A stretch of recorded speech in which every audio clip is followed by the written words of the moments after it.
No, there's these little fish that I'm trying to catch. They're kind of neat. They're like probably like 4 inches long. They're like black with 2 light white bars on them. I'm trying to catch them with a fly. I got some tiny little hooks. They look out. I'm trying to figure out what they are. I'm just thinking of them.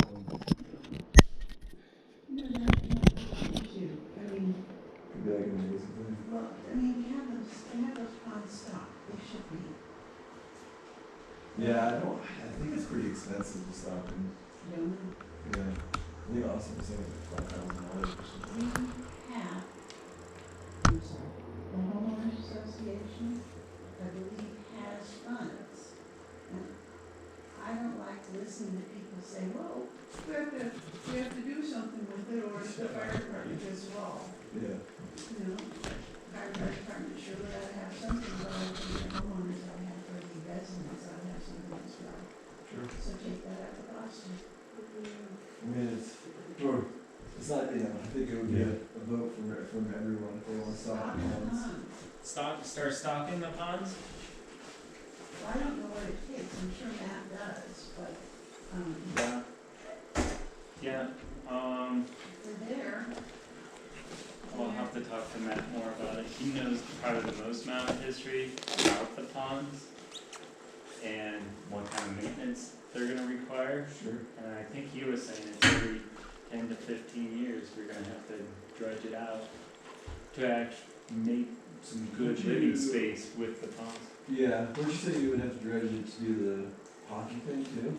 We had to dredge out that lower pond, and then we also had to build up the dam a little bit bigger and better. And then I think each pond got a new, I don't know what you would call it, spillway system.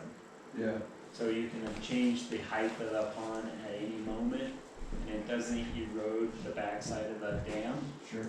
So we had that installed, and you know, it was somewhere in the neighborhood of $40,000 to do all that kind of stuff. So to do that is a lot, and to stock the ponds for entertainment purposes, it's almost like maybe we should just keep the ponds alive, Yeah. and then Hopefully something. yeah, and not stock the ponds with some fish. And just find ways to make money. I was talking with quite a few people of what to do with this building and how we can rent it out. And some people are like, I need something bigger. We should- more space. Probably getting late. You've been at it all day, haven't you? Been on down to the hardware? Yeah. Oh, yeah. I've lived in way smaller places than this place. And unfortunately, it doesn't look like we're gonna have a very good turnout. Right. And I didn't know what to expect. Uh-huh. It was just kind of send the email out, have the big sign where everybody gets their mailboxes. And then I sent out a next door message. Okay. And that's all the nearby neighbors, not just Mountain View Lakes, that's everybody. So that had been at least 1,000 people seeing that. I did that last night as a reminder for the people who are here, and just kind of like, oh, I guess everybody's gonna see it, so let's see if anybody shows up. Well, let's just start talking Yeah. and see where this goes. Sounds good. Okay. Austin, flush out the audience for us. Have a seat. Oh, yeah. So I'm John Van Doren. I'm with Fire Adapted Bailey, and I'm also the president of KZ HOA. Going back to 2011. This has been Yellen. He's from Elk Creek Fire Protection District. And what's your title?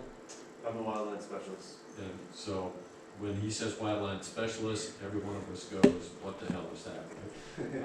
So he's the guy that comes out to your property and does a site assessment and for free, and tells you, recommends to you what needs to be done to make your property more resilient to a wildfire coming through. And Ben's going to chime in here from time to time as we go through this.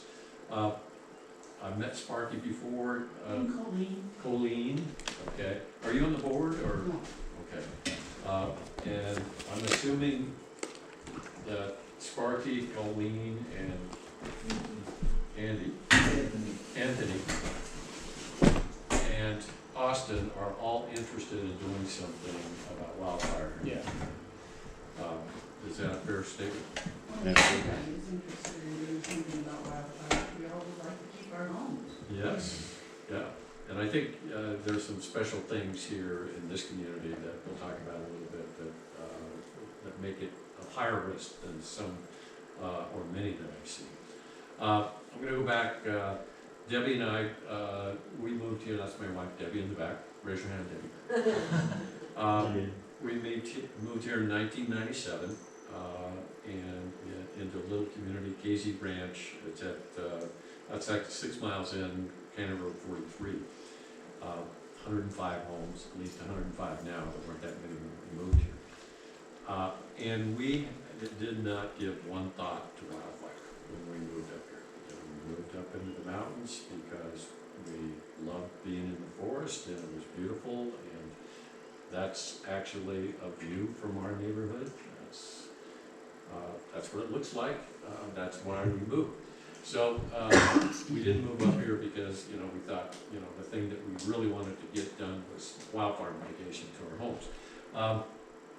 And that really didn't change much over the years. I'm just, okay. It doesn't sound like that window's active.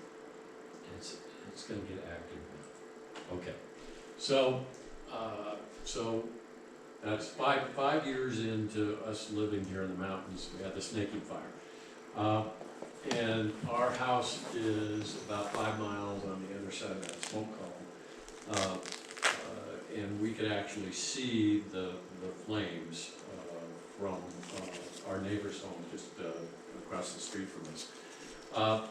And so I packed up some stuff and I took boxes and took them to work while that fire was active, and we thought about maybe having to evacuate. And then the fire, weather changed, the fire turned on itself and put itself out. And you would think that would have gotten us motivated to do something, but it really didn't. So we really hadn't done anything, nor did we know what to do. We just knew in the back of our heads that wildfire was a risk where we lived.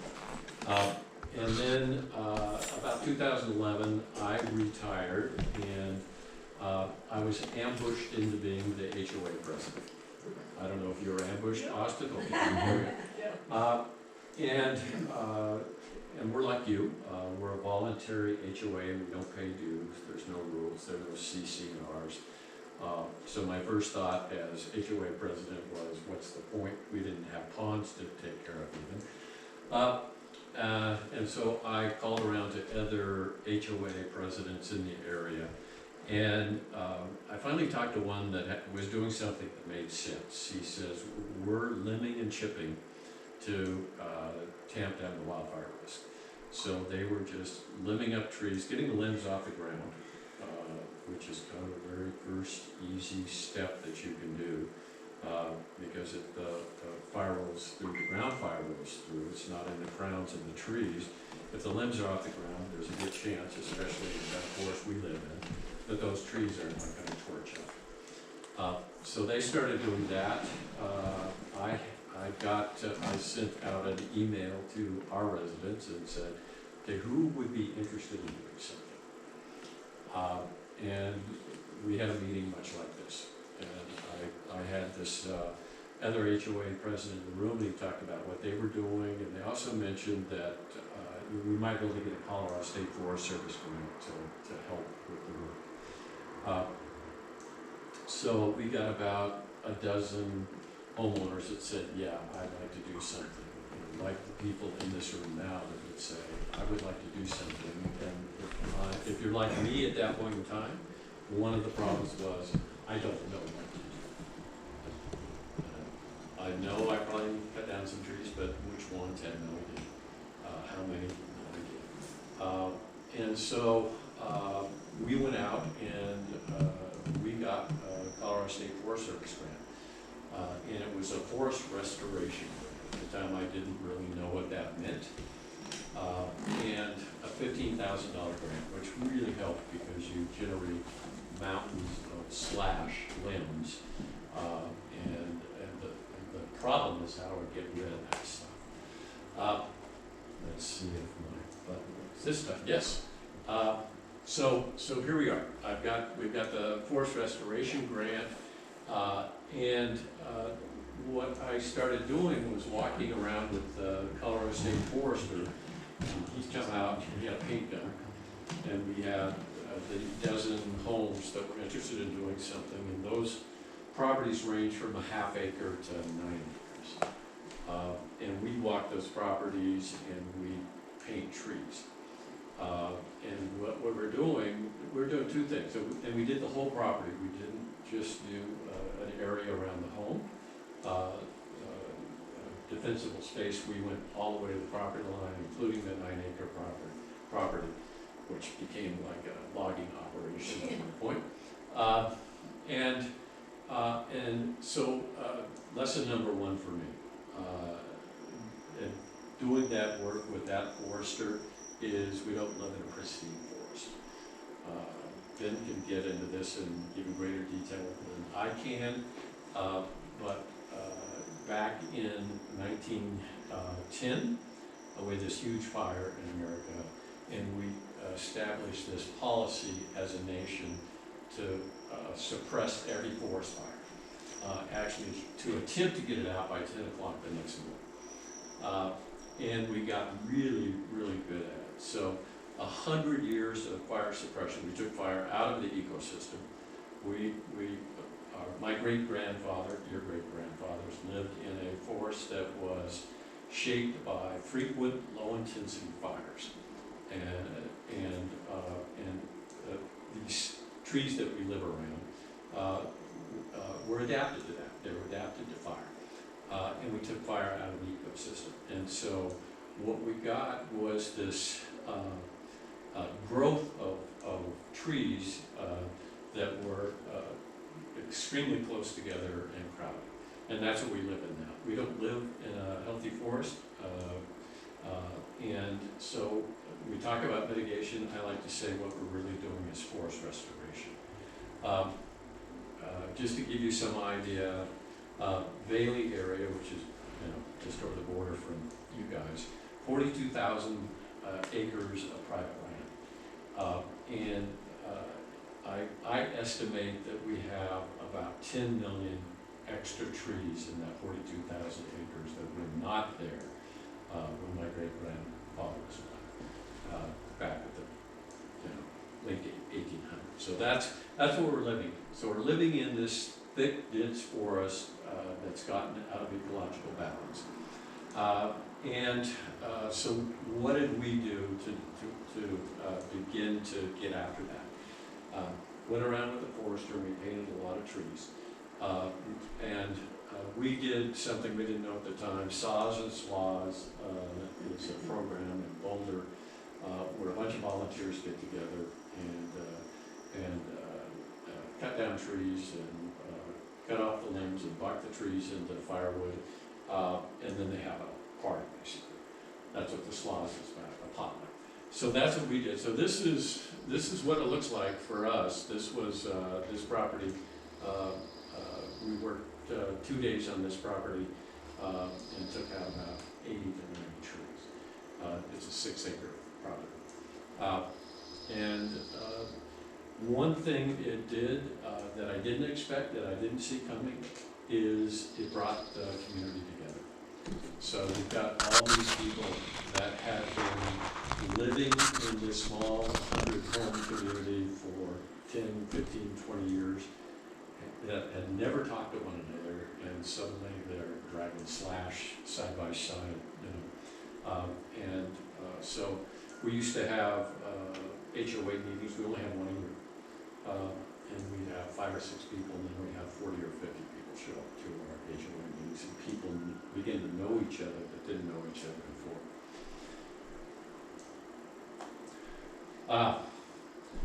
So kind of a rule for me after going through this experience in my subdivision anyway, is, initially, only about 20% of the people in the community are going to want to do something because they want to see what it looks like first. So you people in the room don't need to see what it looks like, you just want to get out and start doing something. And you've got a great resource with Elk Creek. Eventually, at this point in time, 80% of our homes have been full property mitigated. So we've taken out a lot of trees. And you look around and you wouldn't know it. If you drive through our neighborhoods, you go, oh, they still live in the forest. But we've thinned out and limbed up almost the whole neighborhood. So if a fire comes in, there's a good chance that our fire protection district can get a hold of it, that it won't be a crown fire, get up in the grounds, and they'll just have to step back and let airplanes or helicopters go after it. So much safer as a community because so many people have done the work. Other